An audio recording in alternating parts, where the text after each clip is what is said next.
I don't care. I don't care. August Ryder, the man that you are. At this point, we should just rename this channel to Taylor and Peach Actually Read. Welcome back to my channel. My name is Taylor if you are new here. Today I'm going to be talking about the 5 romance books that I will take absolutely no criticism on. If you think negatively about any of these books, I could care less. These are my bread and butter romance books. Arguably 6 stars if I did a 6-star rating. These will be going with me to the grave. I literally love them that much. No criticism. First, we have Terms and Conditions by Lauren Asher. This is the second book in the Dreamland Billionaire series. It follows Declan, who is the eldest Kane brother, and Iris, which is his assistant. The main trope in this one is marriage of convenience, which, if you know me, I eat it up every time. I will always eat up a marriage of convenience or fake dating. So of course this was no exception. This is the first adult romance book that I read where the FMC actually looks like me. So for those reasons, this book holds a special place in my heart. Basically, the MMCs in this series, their grandpa is like Walt Disney, and he passes away. And in order for all of his grandsons to get their inheritance, they all have to complete a task. And in this one, Declan's task is to get married so then he can get his inheritance of becoming CEO of the company. So his assistant Iris helps him out with that, and they fake their marriage. And like with all marriage of convenience tropes, they fall in love at the end. There's just so many good things about this one. I gravitate towards the eldest sibling because I am the eldest sibling, and so Declan was immediately my favorite just because of the way he acted. To me, was very valid. Like, I completely understood, and I really was not annoyed by his demeanor at all, just because I can understand like where he's coming from and why he's acting the way he is. And I love Iris. She is so fun and I want to be her friend.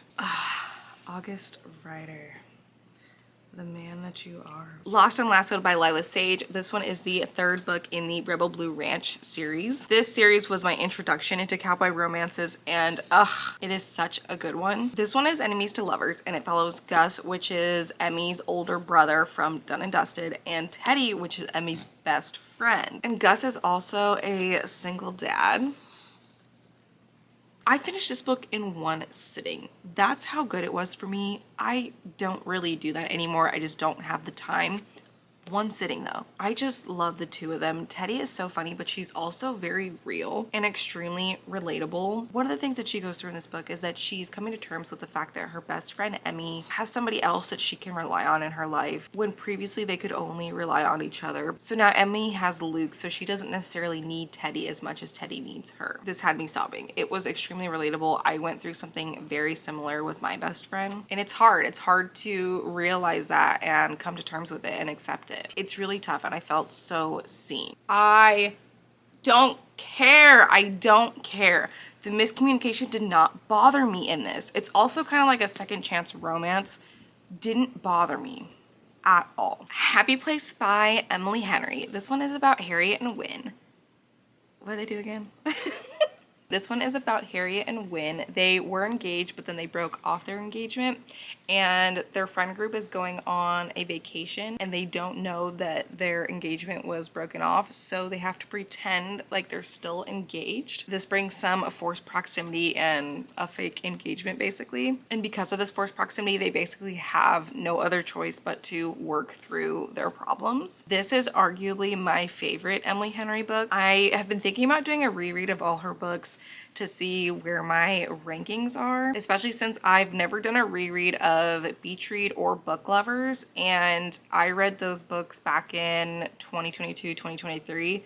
So it's been quite a while. So many people that love Emily Henry cannot get behind this book, and I just don't understand why, because it's so good. And to me, it's the most realistic out of any of her books. I just love it so much. Next is Out on a Limb by Hannah Bonham Young. I just recently read this one, and it easily made its way into my top 5 favorite romances of all time. This one is about Win and Bo. They meet at a Halloween party and their costumes kind of match, so they get to talking and one thing leads to another. They go upstairs and have some fun, if you will. Couple weeks later, Win calls Bo and says, you know what, hey, you remember me from the Halloween party? Yeah, I'm pregnant. And then Bo just goes out of his way to be the best man you can ever think of. And it is such a beautifully written romance. A lot of people do not like this book because, you guessed it, it has the pregnancy trope, but it really did not bother me in this, and it just felt very real. The pregnancy trope really isn't all that icky if it's done right, and in my opinion, it was done right with this book. And the last one is Play Along by Liz Tomford. This is the 4th book in the Windy City series. The MMC in this one, Isaiah, is the brother of the MMC in Caught Up, Kai. So this one is about baseball. Isaiah is a baseball player, and the FMC, Kennedy, she is the team's physical therapist, and they have one crazy night in Vegas and get married. And then so they have a little fake marriage going on, which creates also some forced proximity. This one was so good because Isaiah was such a my wife kind of man, and Kennedy was very much so like, yeah, okay, like, you're doing too much. This one was also like really emotional compared to the other 3, especially for Isaiah. We get a lot of his backstory and kind of why he is the way that he is. The speech in this one, everybody talks about the speech. Kai, Isaiah's brother, gives a speech, and it is just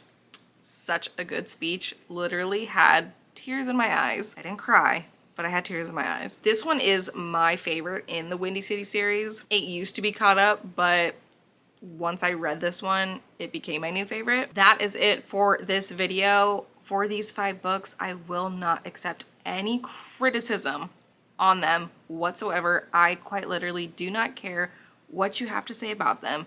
6-star reads in my book.